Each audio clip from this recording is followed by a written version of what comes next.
Connais-tu le minéral de talc? Tu sais, le talc, c'est un minéral qui est utilisé dans notre quotidien, dans les cosmétiques, dans la poudre à bébé, qui est utilisé aussi dans certains produits pharmaceutiques. Mais au juste, c'est quoi ce minéral?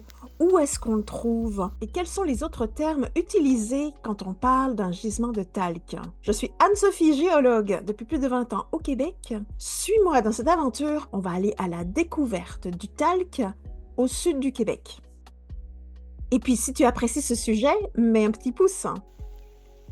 Reste avec moi jusqu'à la fin de la vidéo parce qu'on va voir comment les gisements de talc sont exploités, à quoi ça sert, pourquoi il y a du talc en fait au sud du Québec, pourquoi on le retrouve dans des contextes géologiques très particuliers.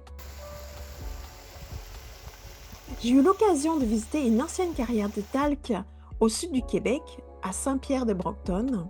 Et ce qu'il y a de vraiment très caractéristique dans cette carrière, c'est qu'elle n'a pas eu besoin d'explosifs, ou très peu, et juste avec le grattage de la pelle le long des parois, ça permettait d'aller chercher la matière première et de la charger.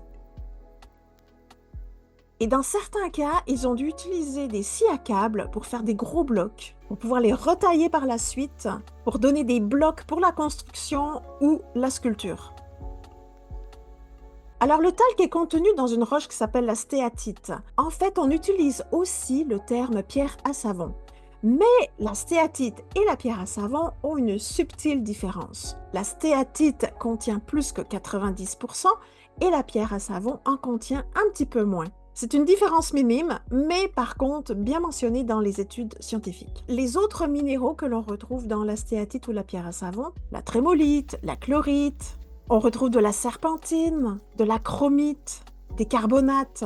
En fait, tout ça, ce sont des minéraux qui accompagnent le talc dans la stéatite et la pierre à savon. On ne retrouve pas forcément tous ces minéraux-là dans tous les gisements de talc. Quelle est la formule chimique du talc? C'est un silicate de magnésium dont la formule est Mg3S64O10OH 2 fois. Dans le talc, il peut y avoir des traces de nickel, de fer, de calcium, de sodium et toutes ces petites traces vont lui donner sa couleur finale. Mais habituellement, le talc est vert pomme à blanc. Le talc se forme dans des conditions très particulières. La pression est très forte, la température est très forte. On est dans un système géologique de formation de chaînes de montagnes. Le talc est le résultat de transformations métamorphiques de l'olivine et du pyroxène. Et ce sont des minéraux que l'on retrouve associés à la composition du manteau terrestre. Je vais l'expliquer plus tard. Alors le talc, on l'obtient en mettant une grosse température et grosse pression sur l'olivine et le pyroxène, plus de l'eau et plus de la silice. Et comme de la silice, il y en a partout, par le mélange de ces caractéristiques-là, on obtient du talc. Et donc j'en arrive à la question, mais où est-ce qu'on trouve de l'olivine et du pyroxène?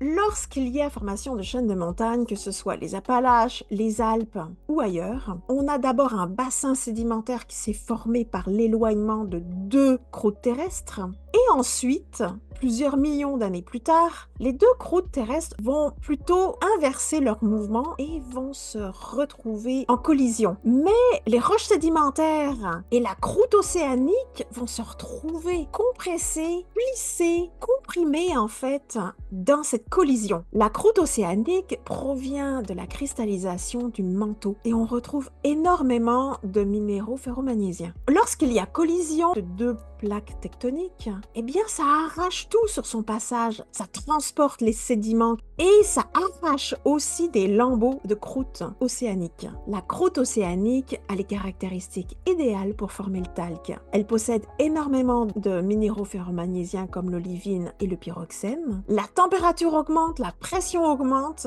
et les conditions sont favorables pour la fabrication du talc. C'est pour ça qu'on retrouve de la stéatite dans les chaînes de montagne, et particulièrement au sud du Québec, dans les Appalaches. Alors si on revient à notre ancien gisement de stéatite dans le sud du Québec, on s'aperçoit que proche de la carrière, il y a une petite maison qui a été faite en bloc de stéatite. Cette maison a servi pour les bureaux de la compagnie qui exploitait la stéatite à l'époque. L'exploitation s'est faite entre 1920-25 jusqu'en 2015 à peu près, de façon intermittente. Cette maison en bloc de stéatite est vraiment très originale et malheureusement, elle est laissée à l'abandon.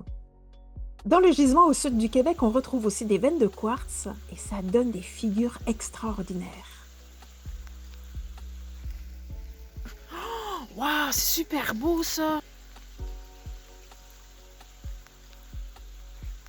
Dans quel domaine on utilise le talc? On l'utilise dans la fabrication de certains médicaments. On l'utilise aussi dans l'industrie cosmétique, pour les crèmes, les poudres, parce que le talc a des caractéristiques absorbantes et antitranspirantes. Le talc est aussi utilisé dans l'industrie papetière pour la fabrication du papier. Il est aussi très communément utilisé dans les céramiques et les porcelaines. Et puis, certains artistes utilisent la pierre à savon pour faire des œuvres d'art. Donc tu vois, c'est un minéral qui est très en demande pour notre utilisation quotidienne. J'espère que tu as apprécié cette vidéo. Merci de liker cette vidéo et de t'abonner. Ajoute-moi aussi un commentaire parce que ça favorise le référencement sur YouTube. Je t'invite aussi à aller sur mon site internet terre-et-trésor.com parce que là, tu vas pouvoir t'inscrire et recevoir 10 notions clés qui expliquent la géologie. Donc on parle là-dedans de roches, de minéraux, d'hydrogéologie et autres. Va voir sur terre-et-trésor.com.